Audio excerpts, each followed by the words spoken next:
Eu estou muito feliz que você está aqui comigo para nós estudarmos juntos a lição de número 3, intitulada O Pai Enviou o Filho, dessa série de lições sobre a Trindade para a nossa Escola Bíblica Dominical. Bem-vindo à classe tradicional deste canal, canal da professora Manuela Barros, onde nós compartilhamos com você este conteúdo da lição em forma de um roteiro didático e dinâmico. Este roteiro, a cada semana, nesta aula tradicional, nós compartilhamos gratuitamente, está na descrição deste vídeo, você vai abrir naquele maisinho, né?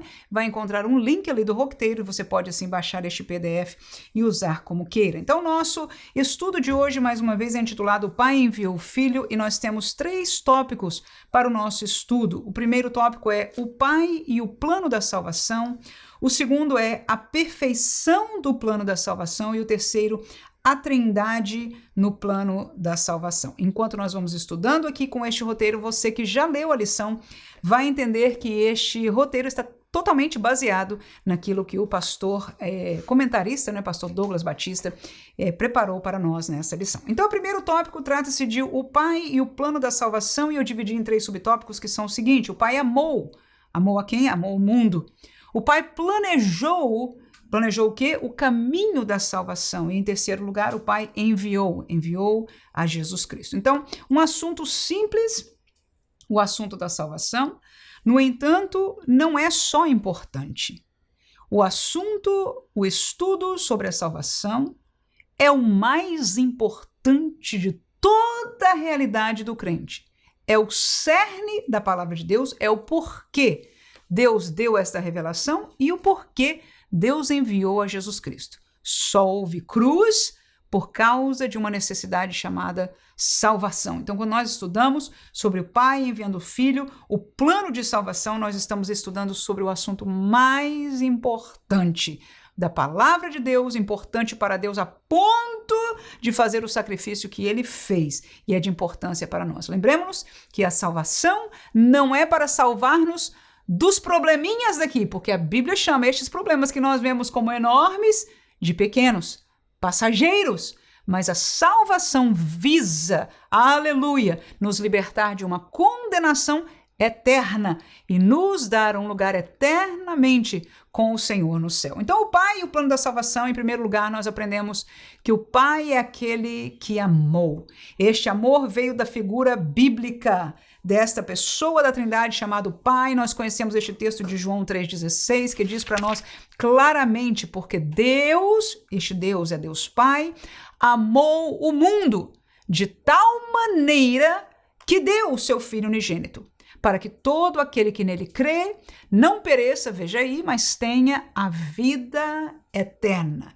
Então, versículo 17 ainda, vamos continuar, porque Deus enviou o seu Filho ao mundo não para que condenasse o mundo, mas para que o mundo fosse salvo por ele. Então, veja que o amor do Pai foi quem moveu este projeto. Ok? Então, quando nós falamos de salvação, nós temos que entender biblicamente, entendemos porque estamos lendo na revelação de Deus. Deus nos deixou somente uma revelação, e é uma revelação escrita para nós. Ela é especial, ela é diferente, ela é através de histórias, ela é através de poesias, ela é através de hinos, mas esta é a única revelação de Deus para nós. Tudo que nós sabemos sobre Deus, nós sabemos porque esta palavra nos diz. Então, Deus amou o mundo, para quê? Para nos dar a vida eterna. Quando ele diz não pereças, perecer é um perecer eterno, porque está oposto à vida eterna. Então, ele reitera no versículo 17, sendo claro que o enviar do Filho não foi para condenar aqueles que estão em pecado, o mundo. O desejo do Pai não é condenar. A luz apontou para o pecado, João capítulo 3, mais cedo ele fala, em verdade, depois também ele volta a falar isso. O mundo não quis por causa das suas obras, que eram más, rejeitou a luz, mas o desejo do Pai, que amou o mundo, não era condenar o mundo, mas o quê? Como nós acabamos de ler, que o mundo fosse salvo. Mas salvar significa retirar de uma situação que não tem quem faça mais por ela. Não trata-se de ajudar, não trata-se de um empurrãozinho, não trata-se de um melhoramento, trata-se de salvar de um perecer, e um perecer eternamente para uma salvação eterna. Então Deus proveu, Deus moveu. Por quê? Porque ele amou. Então, o amor de Deus não se conhece por florzinha. O amor de Deus não se conhece por poemas ou músicas bonitas com a palavra amor. O amor de Deus não se reconhece por sorrisos ou por uma prosperidade humana. O amor de Deus se reconhece pelo sacrifício que ele fez. E o projeto da salvação é a prova disso. Efésios capítulo 2, versículo 4 e 5 diz: mas Deus, que é riquíssimo em misericórdia, pelo seu muito amor com que nos amou, estando nós ainda mortos em nossas ofensas, nos vivificou juntamente com Cristo, pela graça sois salvos. Então, o entendimento do amor de Deus, ele é necessário ser pesado junto com os demais atributos de Deus, sendo um deles a justiça de Deus, sendo outro deles a santidade de Deus, outro a verdade de Deus. Em verdade, nós podíamos colocar todos juntos, e o interessante de nós estudarmos sobre os atributos de Deus é que atributo de Deus significa aquilo que Deus é, não é o que ele tem. Não é o que ele aprendeu, não é o que ele passou a ser. E porque o que ele é, e ele é na plenitude destas coisas, ou seja, não há falta de amor em Deus, não há falta de justiça, nem em nenhum momento, não há sombra de variação na verdade de Deus. Será que nós estamos entendendo isso? E para Deus estas coisas pesam de uma mesma maneira. Para nós é difícil compreender, nós entendemos às vezes o amor contrário à justiça ou pesos que contrapõem um ao outro, não para Deus. Então, quando nós queremos entender o amor de Deus, nós temos que entender a luz da justiça de Deus, e é por isso que este versículo fala claramente. Ele fala, ele teve misericórdia, fala do amor com que muito, a palavra muito nos amou, por quê? Porque nós estávamos mortos, ou seja, separados. Biblicamente, a palavra morto significa separados de Deus, da comunhão com Deus. Em quê? Em nossas ofensas, em nossos pecados. Nós ofendemos a Deus, a justiça de Deus foi ferida. E é isso que nós, conhecendo o Deus da Bíblia, não o Deus que nós pintamos em nosso entendimento, sem a revelação bíblica. Por isso é importante. Por isso eu e você que somos professores, temos uma obra, um trabalho muito importante. A começar de esclarecer para nosso próprio entendimento, nossa vida cristã, porque primeiro nós somos crentes e devemos ser. Primeiro nós temos que ter relacionamento com Deus e devemos ter. Aleluia. Primeiro nós devemos buscar conhecer este Deus e buscar conhecer a revelação para que nós possamos ensinar. Aleluia. Então, é isso aí. O amor de Deus foi misericordioso por causa do lugar onde nós estamos. Perdidos em nossas ofensas, transgredidos. A palavra, inclusive, usa a palavra inimigos. Éramos inimigos de Deus. Por causa da justiça, por causa da santidade, nós estávamos numa posição que feria todos estes atributos de Deus, ou seja, aquilo que Deus é. E ele não podia comungar, conforme diz Isaías 59:2, ele não podia ter comunhão conosco neste estado. Então foi necessário que a misericórdia de Deus estendesse pelo seu muito amor a graça, que agora nós conhecemos a graça. Que lindo participar da graça. A graça é um presente que nós podemos escolher recebê-lo ou deixá-lo. Mas nós já recebemos. Vivemos no tempo que nós, desde que nascemos nesta geração, quem é dessa geração, não é? Desde o tempo de Jesus, aleluia, conhece a graça. Mas está aí tudo porque o Pai nos amou. O amor tem o mesmo peso das demais características, não mais, mas ele é perfeito. Aleluia, glória seja dada ao nome de Deus Pai, de Jesus e do Espírito de Deus. Segundo, o Pai planejou o caminho. João capítulo 14, versículo 1-6 diz o seguinte: Jesus dizendo, não se turbe o vosso coração. Ou seja, não se perturbem, não fiquem tristes. Credes em Deus? Crede também em mim. Era normal daquele povo ali. Os judeus, mesmo os discípulos, eram judeus. Eles criam em Deus. Jesus está dizendo, creiam também em mim. Na casa de meu pai há muitas moradas. Se não fosse assim, eu teria dito, pois vou preparar-vos lugar. Ele já está falando palavras ao período final da sua vida, está a ponto de partir. Versículo 3, e se eu for e vos preparar lugar, virei outra vez, olha a promessa, que nós devemos esperar por ela, e vos levarei para mim mesmo, para que onde eu estiver, estejais vós também. Este é o querer de Deus, este é o querer do Filho. Aí ele diz o seguinte, vós mesmos sabeis para onde eu vou e conheceis o caminho. Aí Tomé diz: Senhor, nós não sabemos para onde vais e como podemos saber o caminho. Aí Jesus disse: eu sou o caminho e a verdade e a vida. Ninguém vem ao Pai senão por mim. Então nós vemos que o Pai planejou este caminho. Ele enviou este caminho chamado Jesus. Jesus falou do Pai e disse: lá na casa do meu Pai tem muitas moradas e eu vou preparar o vosso lugarzinho, aleluia, dizendo eu em minhas palavras. Eu voltarei e vos levarei, porque o nosso desejo, meu e do Pai, é que vocês estejam comigo. Para onde eu estiver, vocês estarem também. É por isso que Jesus veio. Escute, não por um melhoramento aqui. Isso é pouco, é bênção, mas é pouco. Mas para nós estarmos com ele. Aí ele falou: vocês sabem o caminho. Aí pronto, aí Tomé se assustou. Que negócio é esse que eu sei?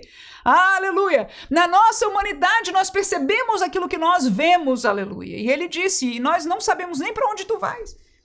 E claro, para nós hoje que conhecemos a palavra, que ele haveria de morrer, que ele ressuscitou, tudo isso nós já está claro. Para Tomé não estava.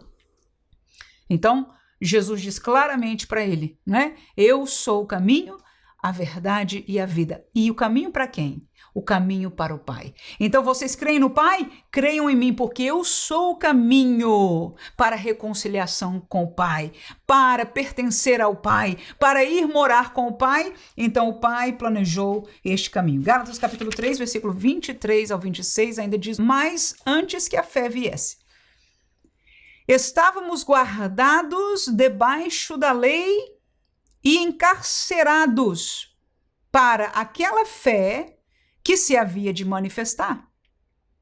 De maneira que a lei nos serviu de aio para nos conduzir a Cristo, para que pela fé fôssemos justificados. Mas depois que a fé veio, já não estamos debaixo de aio, porque todos sois filhos de Deus pela fé em Cristo Jesus. Que texto bonito, um pouquinho complicado, né? Mas muito belo. O que significa isso? A fé era o ápice, a fé era o projeto, a fé como ponte ou caminho da salvação era o plano de Deus desde o princípio. Mas para chegar a este lugar, aprove a Deus para que nós, como seres humanos, compreendêssemos no processo dessa revelação que ele quis fazer assim. Ele se fez conhecer a sua verdade, a sua justiça, o seu amor, a sua santidade pela lei. Então nós, como povo de Deus em geral, sem agora diferenciar judeus de igreja neste momento, nós estávamos presos, no caso era o povo de Deus Israel, mas vamos dizer aqui nessa colocação, na lei, ou seja, naquilo que Deus enviou para fazer-se conhecido até que a fé se manifestasse. Né? Então a lei foi o caminho que nos levou, humanidade, a encontrar, a receber a fé. Este é um mistério de Deus que nós aprendemos através da palavra de Deus. Amém, irmãos? Não é para nosso debate, não é para briga, é para aceitar o projeto e como Deus decidiu que seria. Agora ele nos fez filhos dele pela fé em Cristo Jesus. Mas o caminho que nos trouxe como humanidade através de Israel até aqui foi um caminho, foi um instrutor, que não era menor no sentido de faltando pedaço, a lei era perfeita. Mas ninguém podia, não era aperfeiçoadora. Essa é a grande diferença. Ela era perfeita, mas ela não vivificava. Ela não aperfeiçoava. Todas estas palavras são palavras bíblicas que eu estou usando para a fé agora. Esta nova maneira de alcançar a Deus. Então nós vemos um outro caminho que a Bíblia nos ensina. Nós falamos do caminho ao Pai, Jesus Cristo, e estamos falando que houve um processo também passado que foi um caminho até a fé, a qual hoje nós já vivemos nela. Então todo este planejamento foi o Pai que fez. Amém? Então o Pai o amou, o Pai planejou e o Pai enviou a Jesus. Romanos 5, 8 e 10 diz: mas Deus prova o seu amor para conosco, em que Cristo morreu por nós, sendo nós ainda pecadores. Porque se nós sendo, olha aí, não éramos só pecadores. O que significa ser pecadores para Deus? Éramos tá aí o texto, inimigos.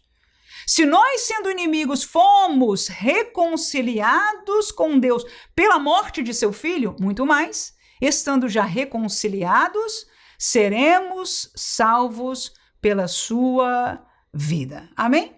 Então, nós éramos inimigos, nós estávamos mortos, separados nos nossos pecados, não é isso? E foi para isso que ele enviou a Jesus, pelo seu amor. 1 João capítulo 4, este é o texto inclusive da nossa leitura, aqui não é Bíblica em Classe, capítulo 4, versículo 9 e 10, que diz: nisto se manifestou o amor de Deus para conosco. Tá aí, o amor de Deus se manifestou. No primeiro texto, diz: nisto Deus prova o seu amor para conosco. É muito importante, irmãos. É muito importante porque em dias de hoje nós vivemos um amor que antigamente a gente chamava de amor platônico, um amor de palavras, um amor sentimental, um amor de música, um amor de lágrimas, que ele não é comprovável. O amor de Deus, que Deus tem, e aquele que tem a Deus também tem este amor, é aquele escrito em 1 Coríntios capítulo 13. Ele revelou ali, pelo seu Espírito, as qualidades deste amor. E uma delas é ser sofredor. É preferir e fazer pelo outro antes de por si mesmo. Você pode depois refrescar a sua mente nessas qualidades do amor de Deus, não é assim? Mas aqui eu estou comprovando que toda vez que fala, lá naquele versículo que a gente leu anterior, né, de Romanos, ele diz: Deus prova, porque o amor verdadeiro ele é comprovável. E é provável pelo sacrifício que ele faz. Quem ama, sacrifica-se. Quem ama é dar a prioridade, pensa no outro. Amar alguém é pensar em alguém.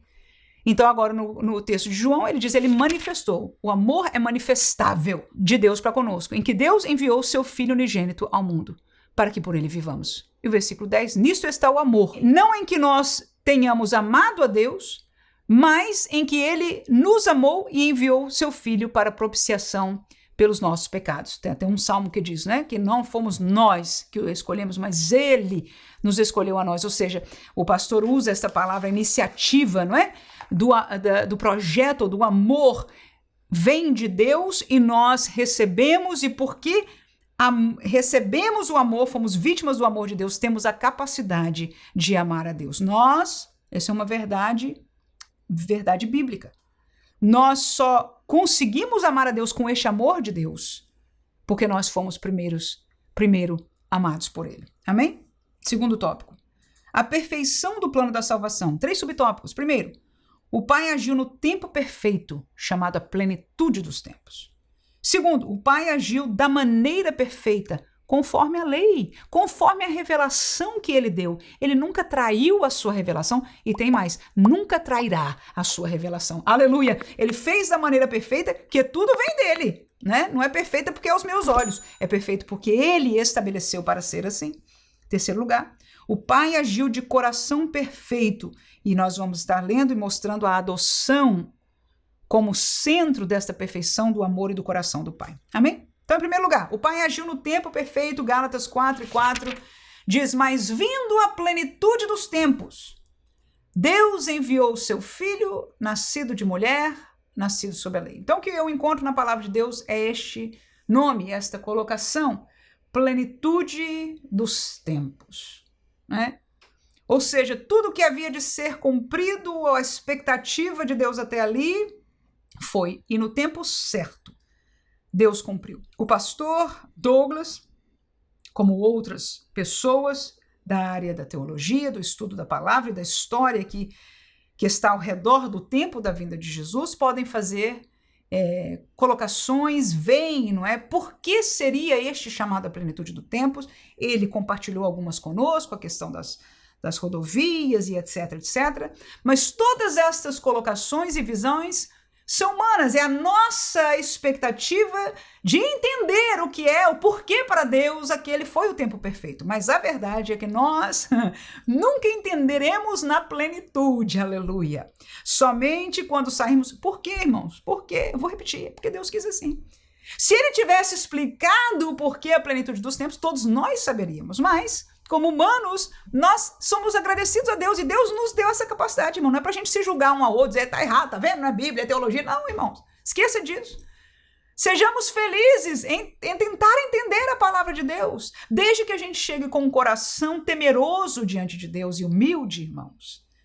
Se nós tivermos um coração assim, o Espírito Santo nos vai guiar. E até às vezes a gente está errado por um tempinho, depois ele faz assim, oh meu Deus, eu nunca tinha entendido isso. E graças a Deus o Senhor vai nos fazendo entender a palavra de Deus, amém? Então o fato é, e eu gosto de ver desta maneira, Deus tem coisas que são misteriosas na Bíblia Sagrada.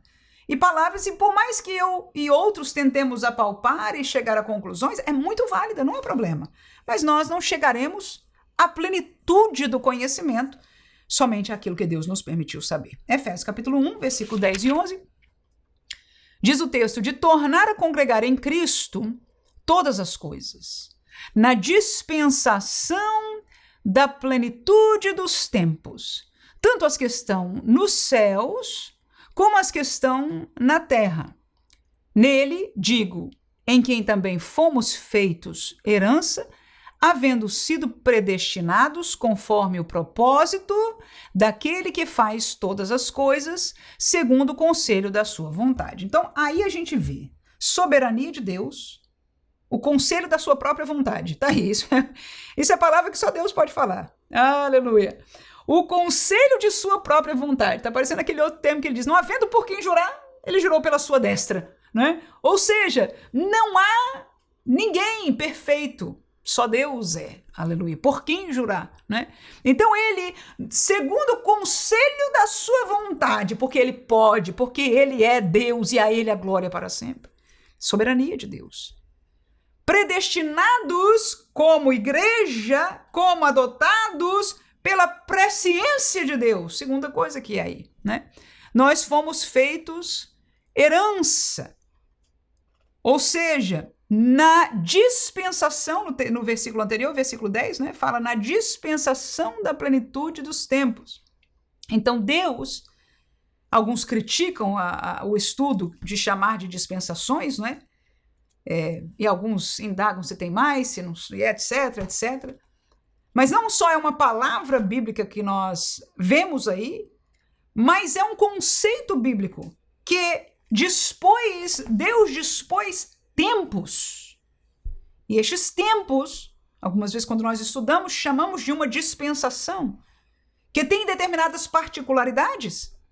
E está aí Deus usando estas palavras, né? Na dispensação da plenitude dos tempos. Então está aí. São palavras que são um tanto misteriosas e que nós podemos questionar, nos alegrar, tentar entender, mas são mistérios de Deus para o seu povo. Segundo lugar, primeiro, Deus agiu no tempo perfeito, chamado a plenitude dos tempos. Segundo, ele agiu da maneira perfeita, segundo a lei. Então não sou eu que sou legalista e digo Deus tem que ser legalista. Não. Quem deu a lei é Deus. A lei é a expressão da moral de Deus. Tudo aquilo que Deus moralmente é, cujos atributos eu já mencionei aqui, sobre Deus hoje, e de onde eu tirei? Da palavra de Deus, daquilo que ele revelou ser, e nós já estudamos alguma coisa disso na lição anterior, não é assim? Então, ele deu a lei para fazer-se conhecer, mas também deu a lei, como nós sabemos, para que o homem conhecera que está em pecado, que não consegue permanecer em perfeição, em obediência diante de Deus. Israel deu prova disso, não é assim? Então era necessário que alguém viesse, que Deus trouxesse algo que capacitasse essas pessoas a obedecer a lei. E foi isso que aconteceu. O Espírito Santo hoje em nós, a maneira de crer pela fé em Jesus com o Espírito Santo nos capacita a obedecer a lei, que agora não está escrita em tábuas de pedras, mas está escrita nas tábuas dos nossos corações. Agora, Jesus não colocou as mesmas palavras da lei, mas em verdade a fez mais difícil. Se você ler Mateus 5, você vai ver Jesus falando coisas como essa. Os antigos falavam que é assim, não adulterarás. Era pecado somente quando o homem dormia, ia para a cama com a mulher do outro. É adultério.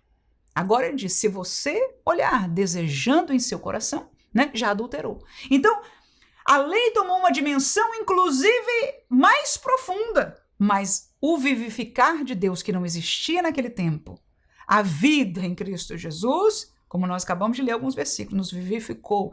Temos a vida em nós agora pelo Espírito Santo. E o caminho é a fé em Cristo Jesus. Então a maneira que Deus fez é perfeita. Vamos a alguns textos bíblicos aí, Lucas capítulo 24, 44 a 47, que diz o seguinte: disse-lhe, são estas as palavras que vos disse estando ainda convosco. Deixa eu dizer aí uma pausa aí. Jesus está falando com os discípulos depois de ressuscitado, ok? Então ele está falando essas palavras aí. Convinha que se cumprisse tudo o que de mim estava escrito na lei de Moisés, nos profetas e nos salmos. Então, abriu-lhes o entendimento para compreenderem as escrituras. E disse-lhes, assim está escrito, e assim convinha que o Cristo padecesse e ao terceiro dia ressuscitasse dos mortos, e em seu nome se pregasse o arrependimento e a remissão dos pecados em todas as nações, começando por Jerusalém. Então, o que nós lemos aí? Jesus cumpriu perfeitamente tudo. A Bíblia diz que quando ele cumpriu a última coisa, aquela historinha lá, aquela história do vinagre, estava profetizado sobre aquilo. Então, quando Jesus cumpriu aquilo ali, foi a última coisa.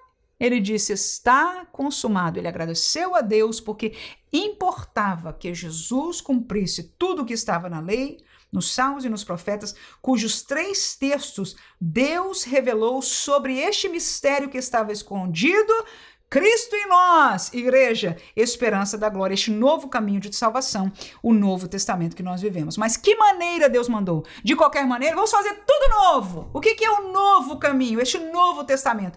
Ele é baseado numa verdade de revelação que nos trouxe como aio até aqui. Até a plenitude dos tempos em que esta revelação pôde aflorar, porque Deus quis assim. Eu quero lembrar-nos mais uma vez, Deus não jogou fora para trás. Você vai ouvir Jesus mencionando a lei, citando a lei. Você vai ouvir Paulo e Pedro depois pregando e mencionando a lei, porque a lei é de Deus. Agora, a dimensão desta lei é que mudou aonde nós vivemos. Em verdade, tornou-se mais profunda. E claro que as cerimônias já não fazem mais sentido, porque elas apontavam para Jesus Cristo.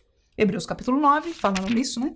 Versículo 22 diz, e quase todas as coisas segundo a lei se purificam com sangue, e sem derramamento de sangue não há remissão. Ora, o autor aos Hebreus está fazendo menção do texto de Levítico, não é? Que fala que para remissão de pecados, para perdão de pecados, era necessário, pela lei, derramamento de sangue. Então, não podia ser diferente que o Cordeiro perfeito haveria de derramar o seu sangue para que por este sangue o pecado de todo o mundo que cresce seria perdoado, purificado. Eis o Cordeiro de Deus, disse profeticamente João Batista, que tira o pecado de touros e animais e ovelhas, cobria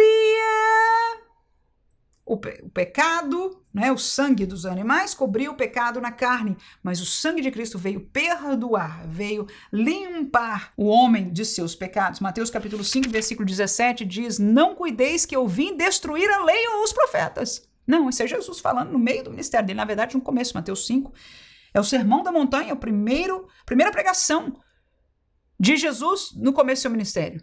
Não vim destruir a lei e os profetas, não vim abrogar, mas o quê? Cumprir a lei verdadeiramente.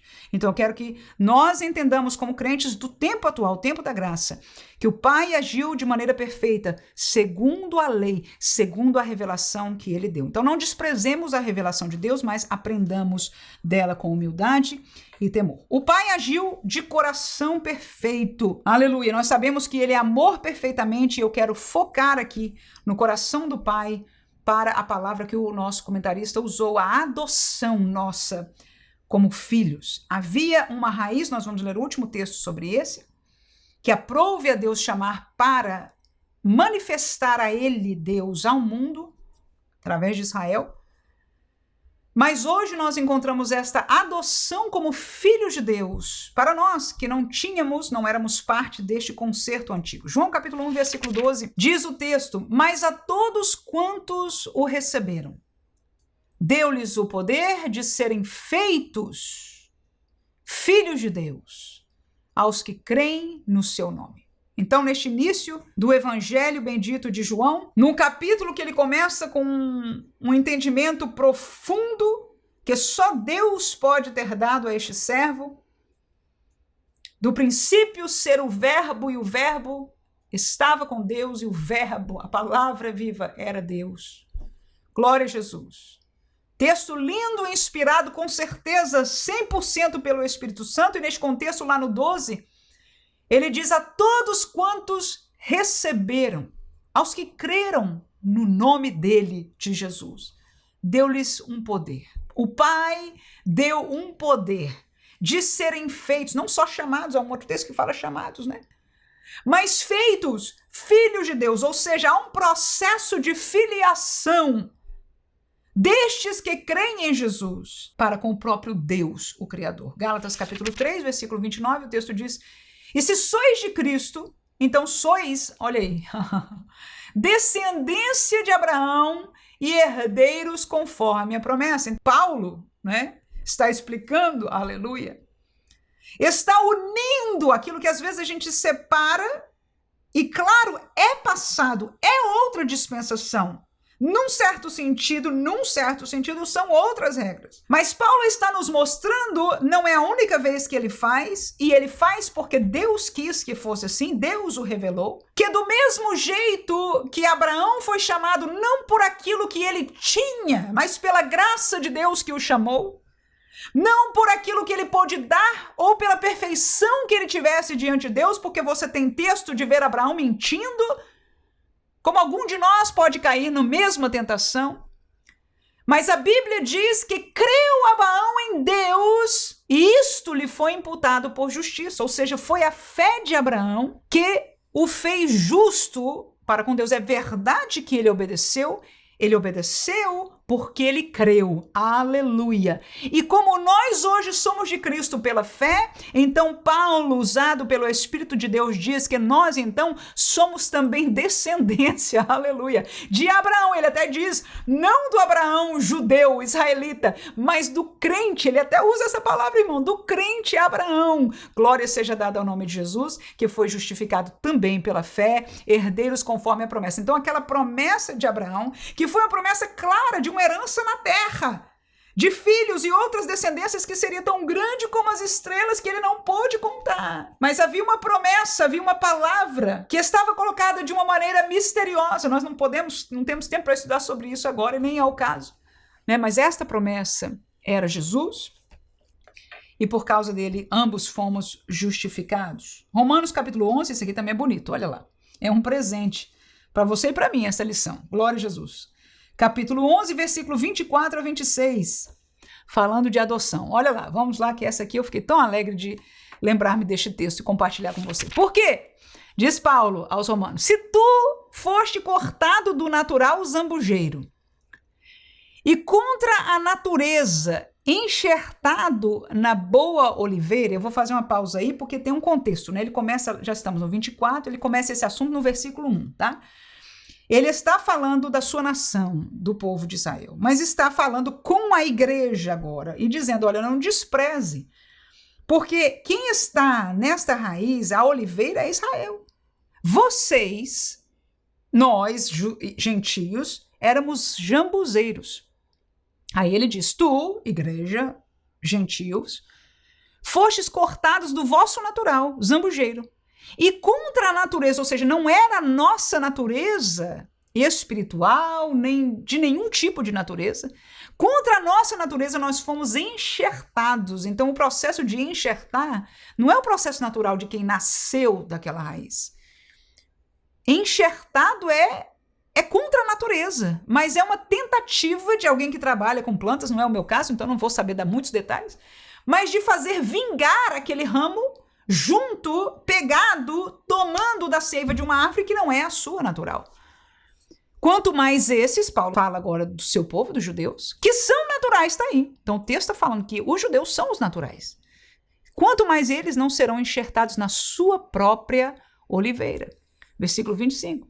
Porque não quero, irmãos, igreja, que ignoreis este segredo, para que não presumais em vós mesmos, que o endurecimento veio em parte sobre Israel. Você lembra, eu e você, igreja, vamos lembrar, que nós estamos aqui porque quando Jesus veio, Israel não o recebeu. Ele endureceu seu coração, lembra disso? Então este endurecimento veio em parte sobre Israel até que a plenitude dos gentios haja entrado. Tá aí a palavra plenitude de novo? Então, Deus tinha um projeto que haveria de incluir, de abrir uma porta para os gentios. E para que essa porta, na maneira que a lei e a profecia foi disposta, ela não existiria se Israel não tivesse negado e ele tivesse aberto, então, este tempo para que os gentios entrassem. Está aí o segredo, ele falou, Paulo disse, isso é um segredo. E eu e você podemos julgar a Deus à vontade, vamos perder tempo fazendo, porque Deus fez, como a gente leu naquele texto, né? Conforme o conselho da sua vontade, pronto. Ô glória, aleluia, né? E o versículo 26 termina, e assim todo Israel será salvo, como está escrito, de Sião virá o libertador e desviará de Jacó as impiedades. Então eu quero terminar com este versículo, por quê? Porque há promessas na Bíblia que falam sobre um Israel sendo salvo como nação de novo. Hoje nós vivemos um tempo que não há salvação nacional. A igreja, ela é um corpo místico, ela é um corpo, ou seja, um grupo, um aglomerado de pessoas que pertencem a Deus, mas que nós entramos e permanecemos e a promessa para nós é como igreja, e a igreja está predestinada ao céu, mas individualmente nós permanecemos ou não assim. No entanto, há uma história ainda profeticamente escrita na Bíblia, e quando eu digo profética é porque ela não foi cumprida ainda. É uma palavra que está de bênção, de resgate, de salvação para Israel, que não foi cumprida ainda. Aí Paulo diz, há um segredo, que o endurecimento veio até que a plenitude dos gentios entre. E quando fala plenitude dos gentios, me parece ser um número. Isso é mistério de Deus, irmão. Não me pergunte mais sobre isso, que eu não sei dizer. Não é nem que eu estou escondendo, não, eu não sei. Quando a plenitude dos gentios entrarem, este é o tempo de Deus. Do mesmo jeito que teve aquela plenitude, tem essa aqui. Então, se fecha essa porta, que eu sei que vai fechar, porque a Bíblia diz que vai fechar, a porta da graça vai ser fechada. E o relógio de Daniel vai começar a caminhar de novo, não vou falar detalhes sobre isso, eu quero até você ficar curioso, porque vai querer aprender mais, não é? Então, começa a andar de novo, e este tempo, que é a última semana, que nós, como igreja, já não estaremos aqui, porque a porta se fecha num algo para nós chamado arrebatamento. Para Noé, foi o dia que ele mandou entrar, e Deus fechou a porta por fora. E o dilúvio, o juízo começou a descer. Pois bem, nós seremos chamados por uma trombeta que vai tocar, nós seremos arrebatados, ou seja, fechando a porta por fora. Aqueles que entraram na arca, na igreja, ficarão dentro, serão levados, serão salvos de quê? De um juízo, de um julgamento de Deus sobre a humanidade, descrito em Apocalipse. Amém? Falei demais ou estamos abençoados? Glória a Jesus. Então, ainda há um projeto para Israel vindouro, no entanto, Deus agiu com um coração perfeito, porque no coração de Deus, os israelitas também eram orgulhosos. Diga de passagem, até hoje, quem lida com os judeus, principalmente os mais religiosos, são muito orgulhosos de serem o povo de Deus, de conhecerem o Deus Criador e etc, etc. Mas este mesmo Deus que nos pôs no nosso lugarzinho, aqui neste texto de Paulo, pôs a eles também. Por quê? Porque o ápice da revelação de Deus estava na igreja. A lei e eles que aproveitaram, que foram o povo de Deus, o pacto, nos trouxe até aqui.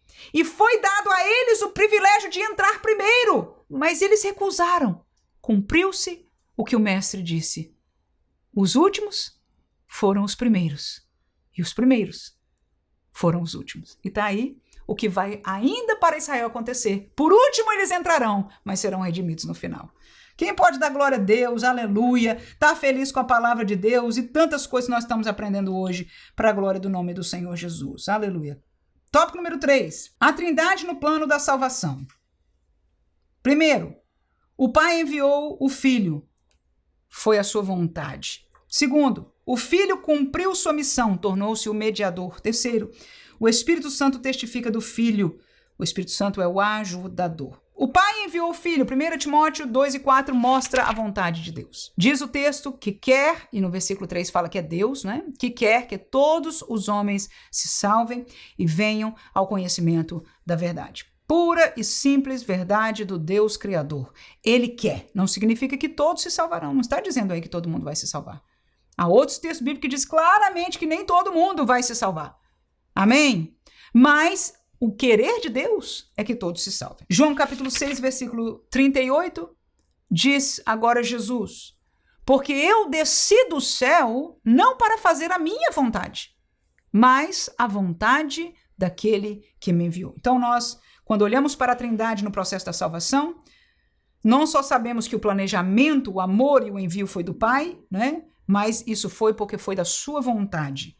Segundo lugar, o Filho, a segunda pessoa da Trindade, né? Cumpriu a missão que lhe foi dada e tornou-se o mediador. Nós já estudamos um pouquinho, vamos ver alguns outros textos, entre Deus e o homem. 1 Timóteo 2:5, porque há um só Deus e um só mediador entre Deus e os homens, Jesus Cristo, o homem. Então tá aí. Há um Deus, Pai, claramente aí que a gente está vendo, porque ele diz que há um mediador entre Deus e o homem, né? E ele claramente diz quem é. É Jesus Cristo, ok? Então Jesus Cristo veio cumprir a missão que o Pai planejou e ele tornou-se este mediador, que no pacto antigo era o papel do sacerdote. É outro presentinho que a gente vai ganhar aí daqui a pouco. Filipenses capítulo 2, versículos 7 e 8 diz: mas aniquilou-se a si mesmo, tomando a forma de servo, fazendo-se semelhante aos homens, a Jesus, não é isso? E achado na forma de homem, humilhou-se a si mesmo, sendo obediente até a morte e morte de cruz. Então, ele veio obedecer, cumprir a sua missão, e este cumprir está escrito aí em Filipenses 2. Hebreus capítulo 8, versículo 1, 2, depois saltaremos para o 6, diz o seguinte: ora, a suma do que temos dito é que temos um sumo sacerdote. Que contexto é esse? Nós, agora, a igreja.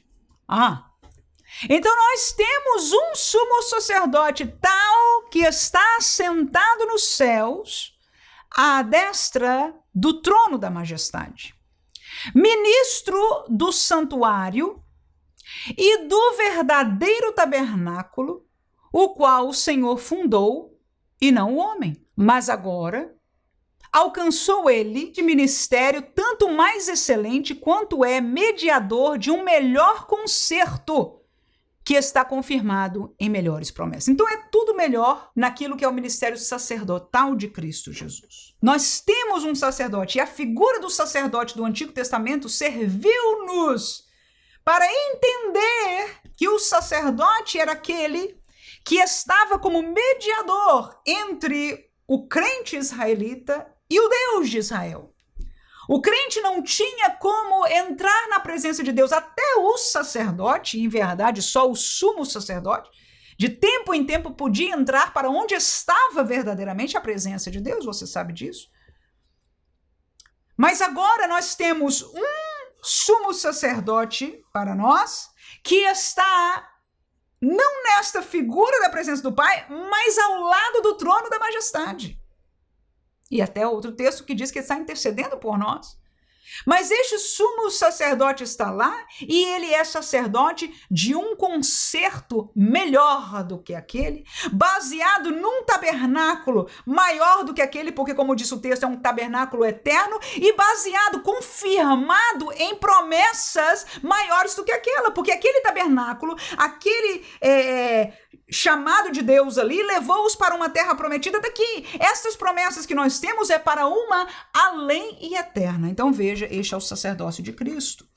Estamos olhando para o Filho cumprir a sua missão, tornar-se um mediador. E este é o presente para nós da figura do sumo sacerdote que nós hoje temos em Cristo Jesus. Terceiro lugar, o Espírito Santo testifica do Filho. Então nós temos o papel da Trindade, do Pai que enviou, o Filho que cumpriu a missão, tornando-se mediador, e o Espírito que testifica agora do Filho. Ele é um ajudador para nós. É muito importante nós entendermos isso que nós vamos ler aqui em João capítulo 16, versículo 13 e 14. Porque muitos lugares, e eu sou pentecostal, então eu posso falar do que é nosso, né? Eu não estou representando, nem sou representante oficial de nenhuma denominação, nem de nenhuma igreja local. Estou aqui como estudante e professora da palavra de Deus. Mas, em muitos lugares, nós atribuímos ao Espírito Santo manifestações, instruções, entre outras coisas, que não estão apontando, que não estão de acordo com aquilo que o Filho revelou. É certo que o Espírito Santo seria o nosso companheiro, o nosso ajudador, o que nos guiaria em toda a verdade, mas este versículo que nós vamos ler vai vincular a verdade do Espírito Santo. E aprove a Deus fazê-lo assim para nosso próprio bem, e apraz a nós que nós fiquemos nesta verdade. Por quê? Porque quando fica assim aberto, como eu vejo em muitos entendimentos, é como se o Espírito Santo pudesse estar agora inventando coisas novas fora e às vezes contradizente com aquilo que já foi dado, expressado nesta revelação e por Jesus Cristo. João capítulo 16, versículo 13 e 14 diz o texto: mas quando vier aquele Espírito da verdade, ele vos guiará em toda a verdade, porque não falará de si mesmo, mas dirá tudo o que tiver ouvido e vos anunciará o que há de vir. Ele, o Espírito Santo, me glorificará, a Jesus, porque há de receber do que é meu e vou-lo-á de anunciar. Então veja, quando o Espírito Santo obra, ele não obra para a sua glória, ele obra para a glória de Cristo. Em tudo que ele fizer, ele glorificará a Cristo.